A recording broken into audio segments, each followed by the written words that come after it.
অ্যামাজনের গভীর জঙ্গলে বিশ্বের সবথেকে বড় অ্যানাকন্ডার দেখা পেল গবেষকরা। আর এটিকেই বলা হচ্ছে বর্তমান বিশ্বের সবথেকে বড় সাপ। প্রায় 1 কোটি বছর আগের নীল অ্যানাকন্ডাকেই বলা হতো পৃথিবীর সবথেকে বড় প্রজাতির সাপ।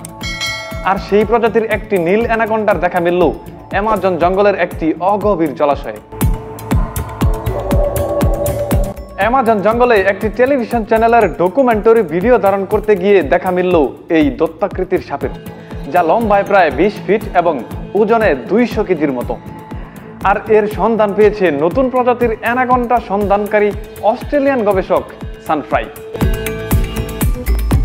গবেষকরা বলছে এই প্রজাতির সাপ এখনো নথিভুক্ত করা হয়নি, তবে স্থানীয় বাসিন্দাদের কাছে এই বিরল প্রজাতির সাপটি ব্যাপক পরিচিত।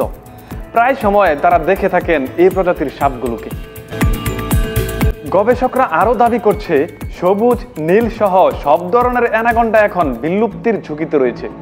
মূলত এদের সুবিশাল আকৃতি তাদের টিকতে দিচ্ছে না। বড় প্রজাতির সাপের জন্য প্রয়োজন গভীর জলাশয়, কিন্তু বৃষ্টিপাত কমে যাওয়ায় জলাশয়ও কমে যাচ্ছে। আর অস্তিত্ব সংকটের মুখে পড়েছে পৃথিবীর সবথেকে বড় প্রজাতির সাপগুলো। অ্যানাকন্ডা সাপ বিশাল আকৃতির হলেও এরা বিষধর না। দক্ষিণ আমেরিকার উষ্ণ অঞ্চলে পানিতে কিংবা পানির আশেপাশে এ সাপের দেখা পাওয়া যায়।